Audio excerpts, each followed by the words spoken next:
the Executive Compensation Podcast. I'm your host, Ryan Harvey. On this episode, I'm joined by Matthew Isakson and Patrick Powers. Matt is a partner working out of Meridian's San Francisco office, and Patrick is a partner working out of New York. Matt, Patrick, welcome to the podcast. Thank you, Ryan, to be here. So, after waiting over a decade, the SEC has now finalized the clawback rules originally mandated under the Dodd-Frank legislation. Companies are now required to implement a clawback policy by the end of this year.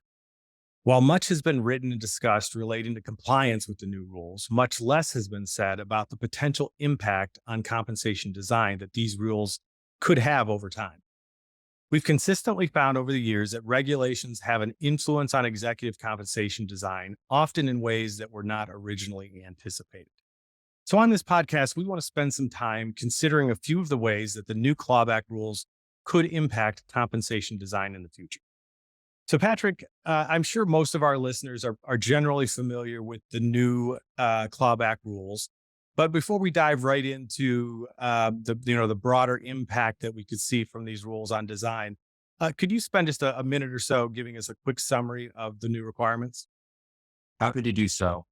So really the big difference here with these new rules is that the clawback policy is a mandatory policy, whereas a lot of the policies in the past that companies have had up to now, they haven't been mandatory. They've been more discretionary in terms of how they operate. So now these new rules say that every committee, every company, if you do have a financial restatement, which is the trigger here, you will mandatorily have to go back and claw back compensation. Now, there's some unique circumstances where you may not need to. For example, if the cost of, recovering the compensation exceeds the amount that is recoverable, companies wouldn't need to go through it in those instances. But that is one of the main differences here. A couple other uniqueness about the new rules is that it covers Section 16 officers. So it stops there, pretty narrow group, but it does include former and current. So it's not just those that are there today, but also your former Section 16 officers. Another thing, I talked about the trigger in that is really based on just a financial restatement, and that includes both big R's and little R restatements. Importantly, there's no fault requirement, either in connection with a restatement or just in general by itself. If someone violates a company's code of conduct or some other type of bad behavior, that's not mandated or covered under the new rules. So it's a little bit different in that some companies that had broader policies that have covered those areas up to date, but that's not in the new rules. So what's recoverable or subject to the clawback really is excess incentive compensation. That's what the companies need to go and determine if there was excess compensation in the event of a financial restatement. There's a 3-year look back period, which applies to this. But back to the incentive compensation, this is probably most important to our discussion today, is that it applies to really any compensation that is based in part on a gap-based metric or gap-derived metric. So even, for example, you use an adjusted financial metric in your annual incentive plan. If it's based in part on gap, then that would be any compensation subject to that metric would be subject to the clawback. Importantly, it does not cover operational or strategic metrics within an incentive plan, which are pretty common today in annual incentive plans, nor does it cover other types of vehicles that are not subject to performance. That includes time-vested RSUs, that includes stock options. So that was an interesting development there. But that's a quick summary of the rules. No, very helpful. So in a nutshell, any financial restatements, big or little financial restatements, there's going to be a mandatory clawback for executives of really any excess pay. So anything in your incentive arrangements that would not have been paid had the correct financials been used in that period. So relatively focused and narrow, but as we've seen with many things, likely to have an influence beyond simply the kind of the original intent. But before we start kind of heading down that path, Matt, want to turn to you and think a little bit about how should compensation be designed. What are the high level principles that we should be thinking about when we design incentive arrangements and compensation structures? And should something like a new clawback policy really even be factored into that design approach? Yeah, it's a good question, very timely, Ryan. Bottom line is that we do not believe that clawback rules, mandatory clawback rules and policies should be a primary influencer of design. This is not some cat and mouse regulatory game here to distort incentive design and how those structures have been developed over many, many years in the marketplace. Instead, incentive design at Meridian, we strongly believe incentive design should really be focused on business strategy and unique facts and circumstances of each individual company, and even goal setting. When you think about goal setting, how should will callback policies influence goal setting? Not at this time, and not immediately is the response and the answer here, because goal setting is still based on a company's budget, company expectations, shareholder expectations, and of course, market conditions. So instead, business strategy is the primary driver of incentive design. It has been, and it will continue to be. That doesn't mean this isn't an influencer. In fact, you can make an argument that there are many influencers on executive pay in today's market. There's, of course, market data, market practices, emerging best practices. There's governance expectations. There's expectations from proxy advisors, from institutional investors. And of course, there's always been tax and regulatory influencers, accounting influencers, proxy disclosure. So callback will become one of those influencers. But Ryan, we really don't see this becoming a primary driver of incentive design. That is still focused primarily on business strategy. And frankly, it's what shareholders expect. Yep. Yep. No, excellent points. Like, as you said, you don't want the tail to wag the dog. Strategy, business outcomes, those should be the primary direction Yeah. that you're headed as a committee when you're designing pay. That being said, I think if we look over the last few decades, we could probably point to numerous regulations and rules, disclosure rules, other things, which were relatively narrow in focus. And yet, as we look back after a decade or so, we find that they had all kinds of influences on design that maybe weren't fully anticipated. So I want to have a little bit of fun and maybe head down that path with the two of you, and think a little bit about what kind of influence this could have, and maybe what are some of the unforeseen design changes that we might see companies consider. So Matt, maybe start with you, but I'm sure there's a handful of areas that could potentially be skewed a bit by these new rules. Yeah, probably the first one, Ryan, to talk about and just to get this group's thoughts on are stock options. Now, stock options stock options have gotten kicked around quite a bit. They had their prime days, so to speak, and then they've waned in existence over the last 3-ish years. We wondered if they would come back. Then, of course, the pandemic hit, kind of changed a lot of thoughts on stock options. So, but stock options are right for both the alignment, the long term perspective for executives. The days of granting stock options all the way down to entry level employees are largely gone and are gone, and we don't see those coming back. But because stock options have still the long term alignment, the direct share price alignment, we think that those could come back in. And then you add to it that they are not subject to these clawback policies. We think that that's another check mark when you go through and do your evaluation. Now, some will say, of course, that stock options aren't deemed, quote, performance based by proxy advisors, and that is true. In our experience, some of your institutional investors will at least acknowledge that those are indeed performance based. But that doesn't mean that we can't maybe go to premium price stock options, which also would not fall under the new clawback policies as interpreted today. So we think that this is a right conversation to have. I think, as you said before, an influencer, this may be the final influencer to get stock options back in for that executive team. Maybe not 50, 60, 70% of the annual LTI value, but start putting that back in there, especially as share prices recover and dilution and burn rate becomes less of an issue for a lot of companies. Yeah. Yeah. I mean, particularly when you're thinking pros and cons of any potential, alternative, this obviously throws one more piece of weight on the pros side for stock options, being shielded from the clawback rules. Yeah. And Um, another factor that, I could see us monitoring going forward is just the use of performance awards. This has been the trend, right? Companies have moved to performance awards and increasing the weighting now to, 60, 70% towards performance awards in their LTI mix. Is in largely these awards are tied to financial metrics or metric like relative TSR. Vast majority of those metrics are all subject to the clawback. You don't see a lot of operational or strategic type metrics within those plans. So, is this going to be something that causes companies to reverse from 80, 90% weighting on performance awards to something more like 50, 60%?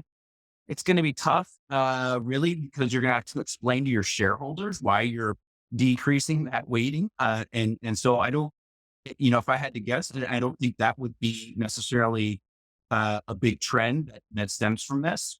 yeah. But, you could see companies maybe that are, at that 50% weighting, that maybe were otherwise thinking to go to 60, 70, 80%. Maybe this does give them a bit pause around, pressing the lever and going more towards performance awards going forward. Yeah. Patrick, maybe I can just jump in. I agree. And I think that it may be, to your point, it slows down the momentum because it seems increasingly committees want to push that up, and we get that and we're supportive of it. Shareholders are supportive of it. It's kind of ratcheted up by almost 5% every couple of years, this weighting of performance shares. Maybe that starts to temper a bit and moderate. And this could be one of those influencers. Yeah. You think about what causes a lot of angst with management teams. Tends to be performance awards when they're not going well. You get a couple 0% payouts. That can really drive some disruption across the teams and dissatisfaction.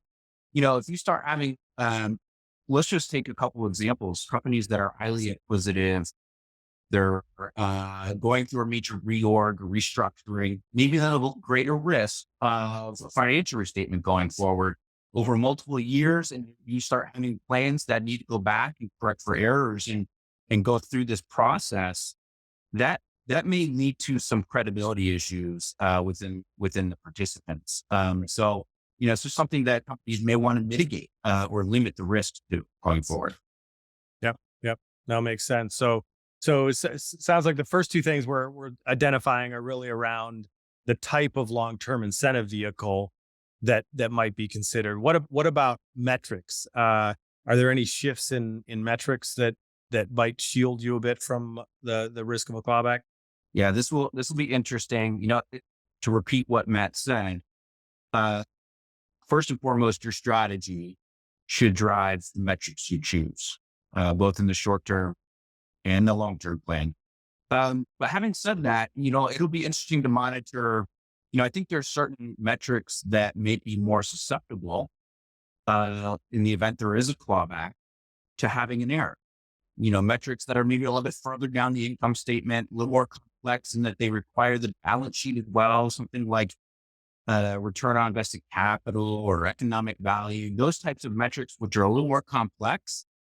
Yeah, you could see maybe some companies say, well, maybe we opt for a more simple definition, a more simple metric, something that maybe a little bit higher up the income statement as an alternative going forward because of this. Yeah.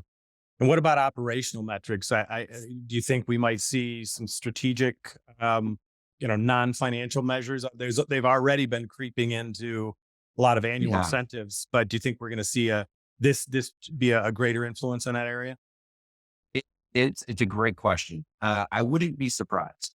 We have this momentum today with ESG and human capital metrics. Companies really, we saw a spike over the past couple of years with the prevalence of those types of metrics and plans. The natural place to put those would be within some type of strategic scorecard. Oftentimes gets a weighting of 20 to 30% within the annual incentive plan. You could see more companies maybe add the non-financial strategic metric to their mix or increase the weighting. Maybe that, increase the weighting from what has been normal of 20, 25%. Maybe we'll see that creep up to 30, 35% to maybe Yeah. insulate the management teams from some of this extra risk associated with clawback. But again, remains to be seen. The primary thing needs to be the business strategy in determining those metrics and weightings. Yeah. Yeah. One thing I would just add too, and this is a nod to our friends in the energy and utility industries, is for their long-term incentives, they've really adopted environmental, greenhouse gas goals, emissions goals, what have you. Those do not fall under these rules. Now, is that saying that that's going to be an influencer and they're going to increase the weight? No, the market pushed them there naturally anyway. But I think that it does emphasize that you have, even though they're not technically under the clawback rules, I think it's a kind of a heads up, if you will, to the committee and management teams that there's an expectation that those calculations are done correctly. The expectations of those metrics and calculations should also be warranted. This isn't to say that other metrics that are out there that you don't need to have the same rigor and oversight and audit process of those goals, performance, et cetera. I think it's just worth pointing out that as metrics are getting more complicated, even though they may not technically fall under this umbrella of the clawback policy, the SEC mandated clawback policy, there's still an expectation from shareholders, the board, certainly, that those are being done in a correct manner. Yep. Excellent point.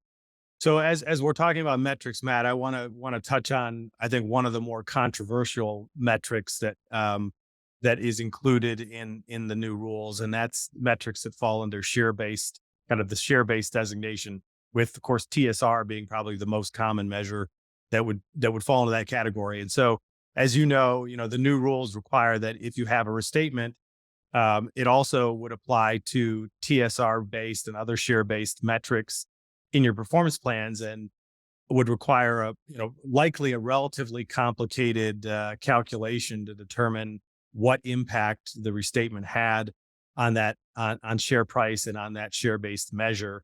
So it would be a pretty complicated exercise to determine excess compensation. Also, I think I've heard many kind of concerned about the litigation risk, particularly if you're trying to go after value from a former employee, and you have to convince them of a very complicated formula related to share price. So all of that being said, this is definitely one area where I think it's painful. What do you think? Do you think that due to all this additional difficulty around calculating share-based clawback, that we might see a movement away from it?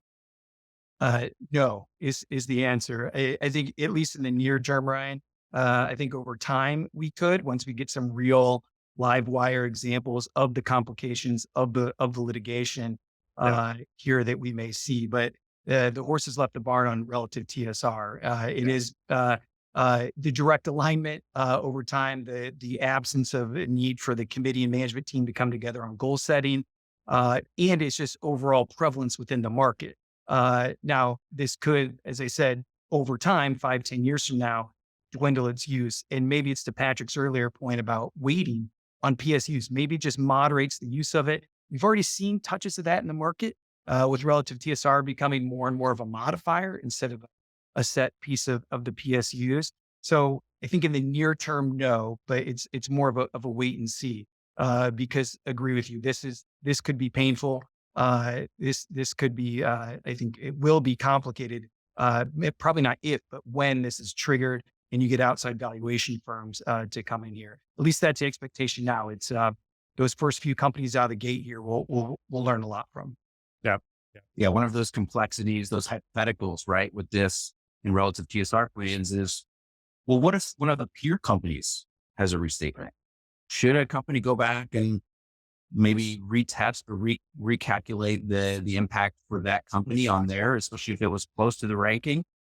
Pandora's box.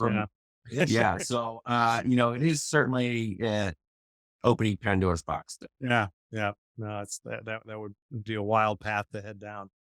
So we've touched on potential impact on the choice of vehicles, options, RSUs, We talked a fair amount about various metrics, using, financial metrics, operational metrics, the complications around TSR. I guess the last area I wanted to spend a little time with is just recouping the value itself, and heard a lot of concerns from clients around the difficulty of going back and recouping value that's already been paid, not only for current employees, but I think even more so for former employees. So, Patrick, do you think there'll be any kind of movement towards more deferred settlement in compensation structures and incentives, so that if there is a clawback, that the value is a little bit easier to go after? This is something we could see. We'll continue to monitor, but it certainly makes sense when you think about how it might be difficult for committees to recover compensation. Pretty difficult to go ask the individual to write you a check. So, certainly, you want to build in the flexibility of how you can recover compensation. One area, and this is something that banks do we see a lot of banks do with their designs. You have a deferred settlement, and maybe it's 1, 2, 3 years, but you're always going to have then that kitty, if you will, for the committee to maybe draw from if there is a clawback situation, without having to put too much burden on the individual, and making it, much simpler, easier process.